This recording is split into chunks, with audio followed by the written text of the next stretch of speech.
Welcome back, Caffeinated crew. It is great to be back again for another episode of Caffeinated K9 Clips.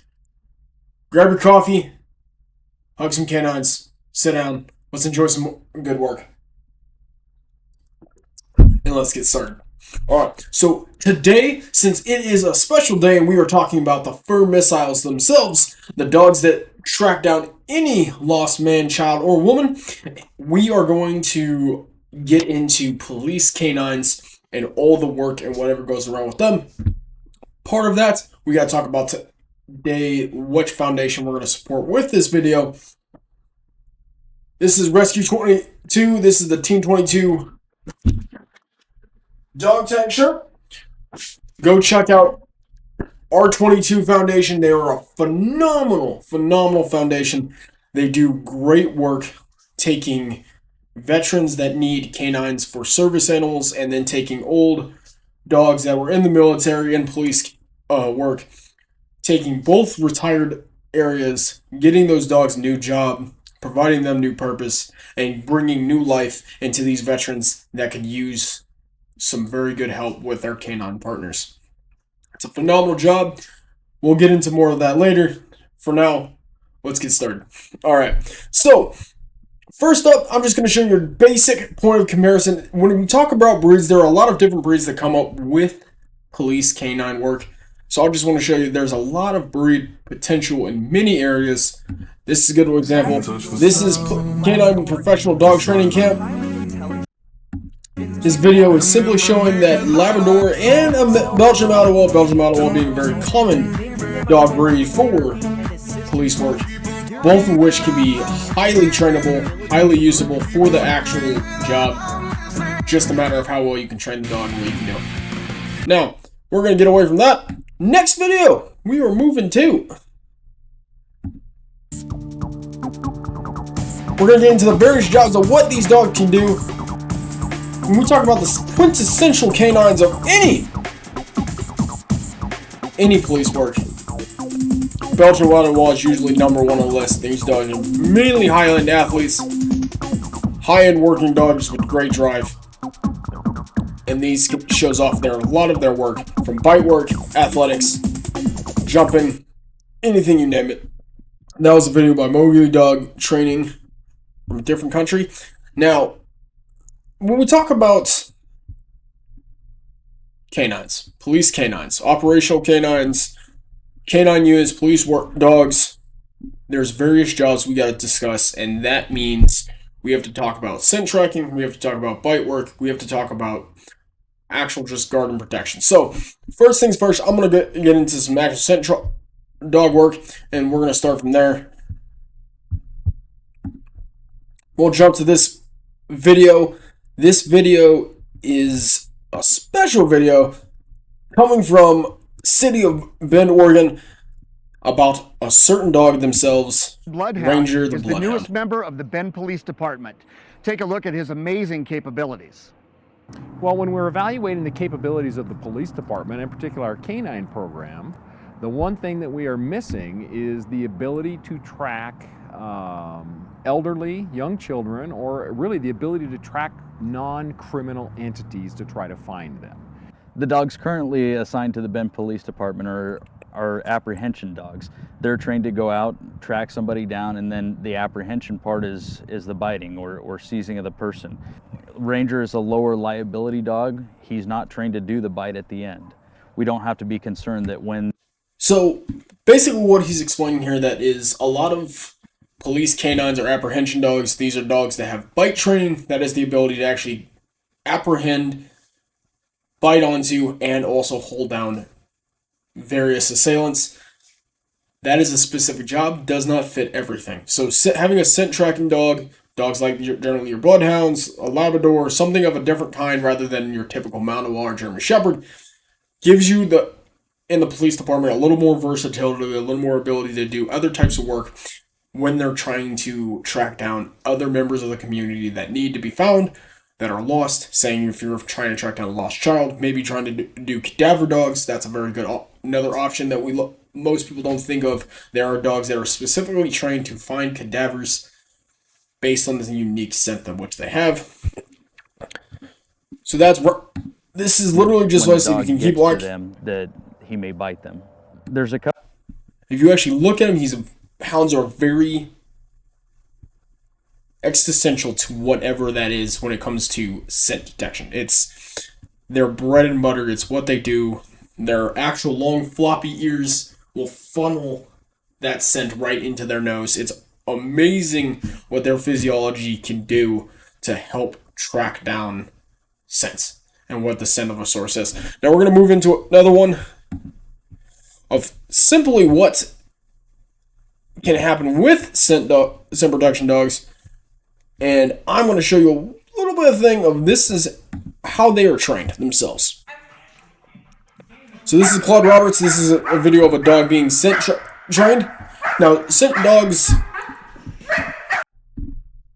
can be used in various spaces. Police departments, as we just saw, Ranger the Hound finding various people that aren't assailants, and then also finding assailants. But also we are doing scent detection of bombs, drugs, various narcotics.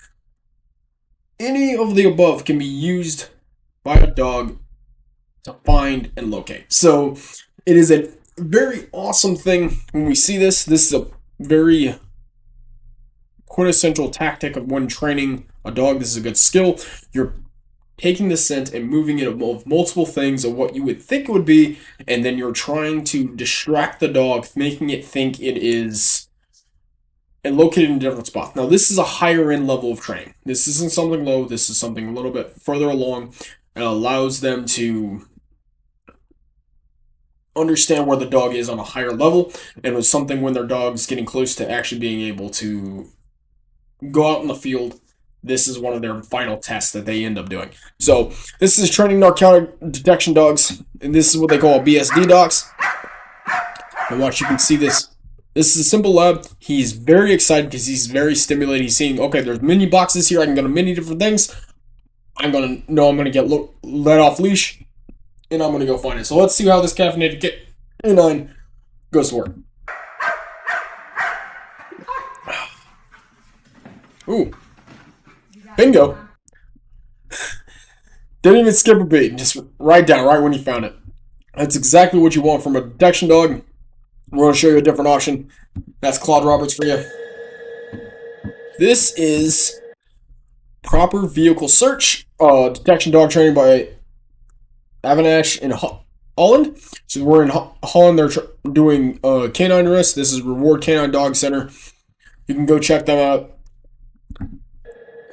So this dog is searching a vehicle. You'll commonly see this if you're ever by a border, you're ever by a protected area. Dogs will actually search a whole set of a vehicle. Now you're watching this dog do up and down movements, back and forth, checking where that dog is.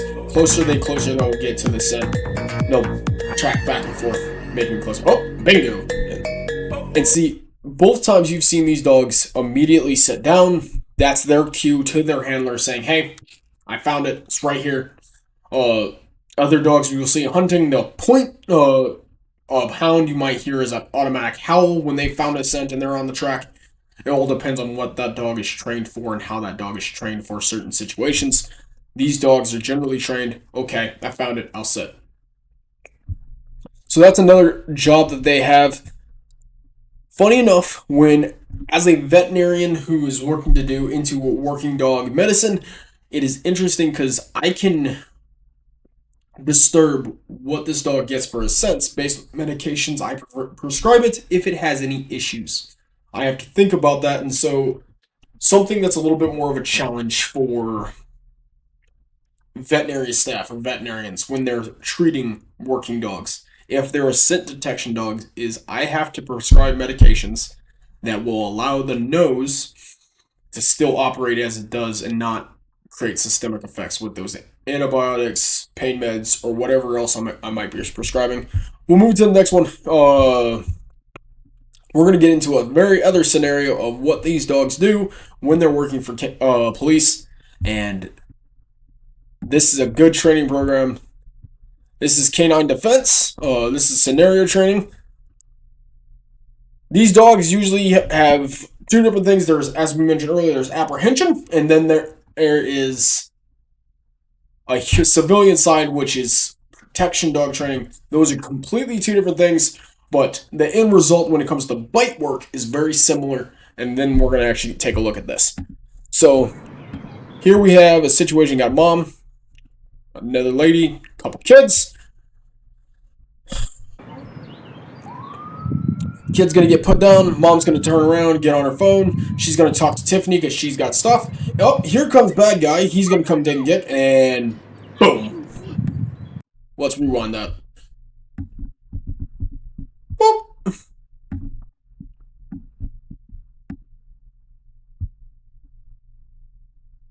Uh-oh, we got a little lag. Now I'm gonna play slow-mo because I like. Boom. Look at the impact. So you got to jump, clean, gets. If you guys notice, they're getting close in on the body. They will go for the torso. They'll go for the shoulder. They'll go for the hip or the thigh and the knee. They won't go for the fingertips. They won't go for the toes. In bite training, if a dog is going for those areas, the dog is too shy and the dog is not fit for this kind of work. They need to be trained to go higher up on the body so they can also handle the assailant and have more leverage. We'll finish this episode up. Give a shout out to the Canada Defense because show them some love. It's a very good video. Very good demonstration of how this scenario should work. Look, and that kid's just, hey, look what's going on over there. I'm gonna turn it back to normal speed.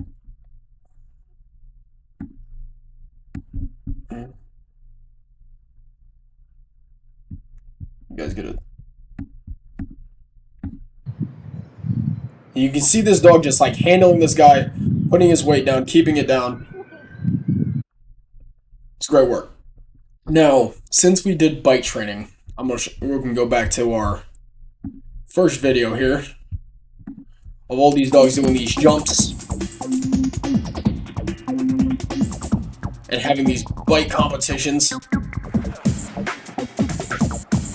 See, if you watch how these dogs are aggressively putting their teeth in and actually holding, restraining, pulling, you're going to have some issues with the teeth. So I'm going to show you something that usually develops from dogs from that program. And that is their teeth get damaged, especially Malinois. Now, this is a breed difference. It's going to be kind of funny.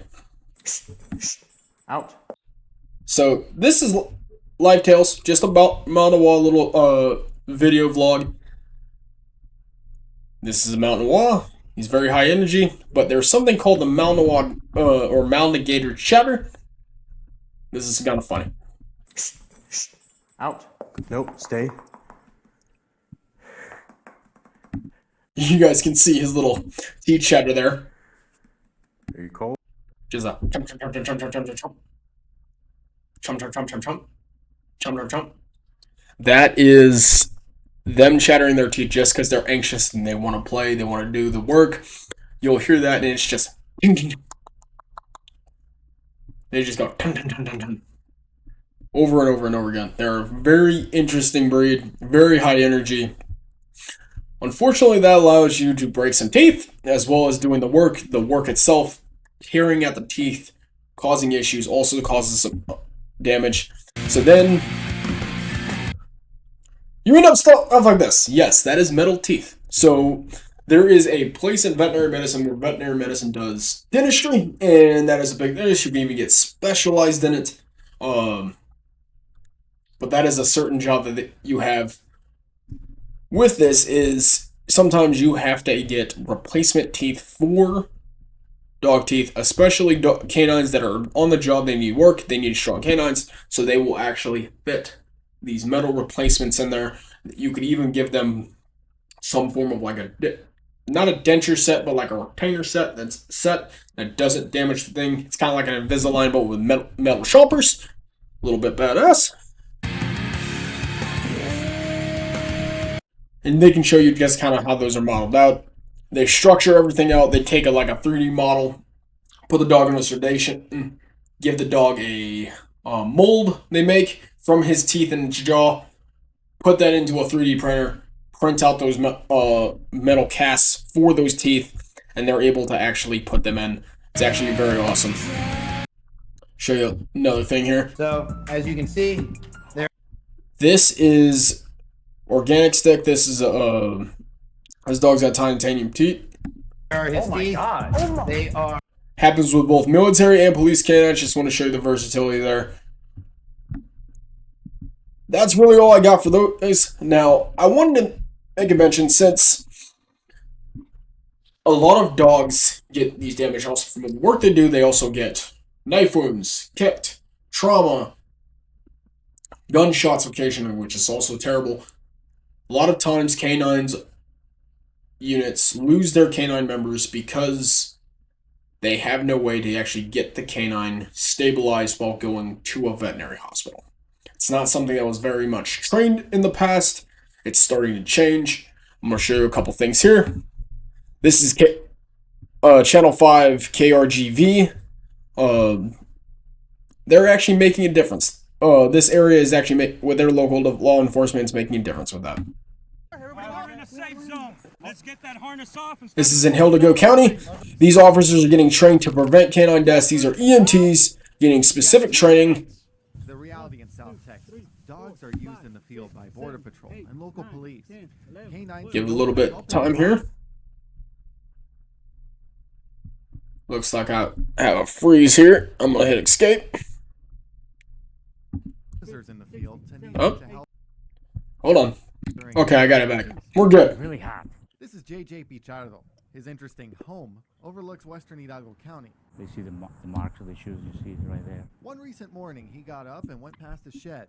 And I look inside and I see a lot of people hiding. The area has a fair share of illegal foot traffic. They asked me for water. He told them, You know, I'm gonna go get some coffee. You take your time, drink some. See if I can skip some of this.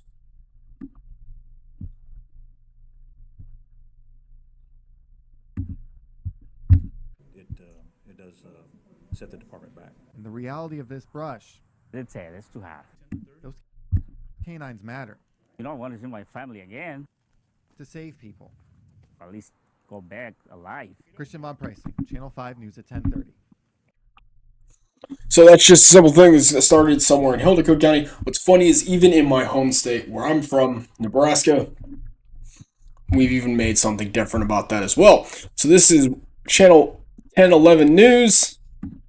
The badge, there's an inherent risk that comes with the job, and that danger is no different With a for new canines law who are dispatched to a purely call. for EMTs But now, to serve should one canines. of those canines get hurt, the treatment process has recently changed after Governor Jim Pillen signed a bill into law.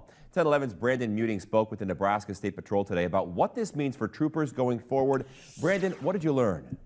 Cole, the Nebraska State Patrol currently has 8 canine units, with 2 of them currently training. Before this month, if a dog did get hurt in the line of duty, the responsibility of its care falls in the hands of its handler. That's not the case anymore. The Nebraska State Patrol works with medical teams across the state consistently, keeping the roads safe. Our troopers work hand in hand with them on crash scenes. But in some cases, canine units join the call with their wide range of abilities, from detecting drugs and explosives. But like troopers, they too can find themselves in harm's way. While those cases have historically been uncommon in Nebraska, across the nation, it's a different story. There have been 10 canines killed in the line of duty this year across the country. So unfortunately, it is a factor that, it's these unfortunate. canines and their handlers have to deal with. That's why lawmakers approved a bill introduced by Senator Merv Reapy last year, allowing EMS crews to treat and transport dogs when it's needed. In the past, it was up to the trooper to race to a vet. That means that dog can start getting care a little quicker. But that's definitely secondary to the human life that's involved. If they're able to treat the dog after they've taken care of all of the other people involved, that's fantastic. As you heard there, human life will always take priority in these situations. Now, as a veterinary person, a professional, I have a slight concern here. If EMTs aren't properly fully trained on dog behavior, how these canines work, how these canines feel, operate in certain situations, it can go very badly. Many veterinary clinics, dogs are actually very anxious, high-end, and it takes a lot of work between managing behavior, managing medications, and some other options to get dogs comfortable, even that are in regular health, when they're coming for a general checkup for a canine to be member of a police department to be looked at by a regular veterinarian. It takes a lot, and it takes a lot of work to work with the handler. Given that, if you have these EMSs trying to handle a dog that is very anxious, trained to apprehend, things can go down very quickly and not, let's just say,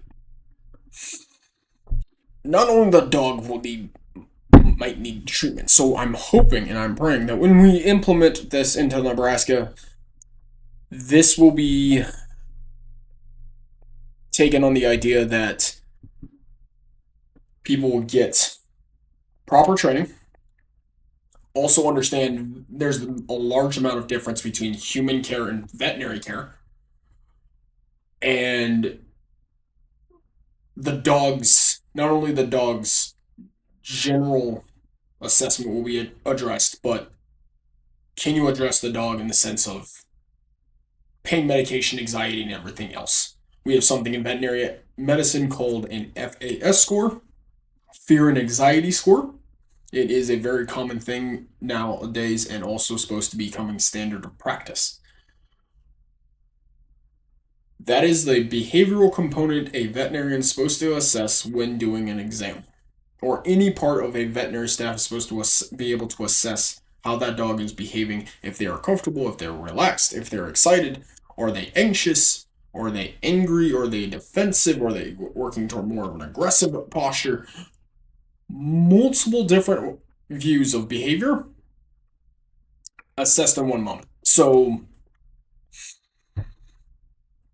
I am hoping that all of these teams of EMSs, if they are taking part in this, they are going to be very much properly trained on what this would be like and how this would go.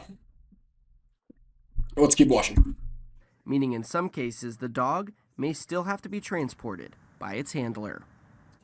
The last time a canine died stems from 2022 from the York County Sheriff's Office, where 2 people and the dog died in a truck versus train crash. Correct.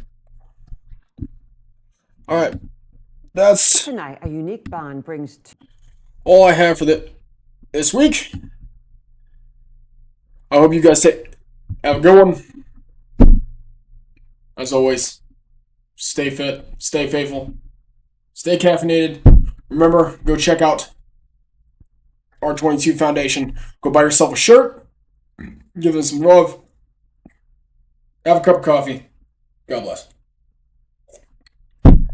See you next time, nerds.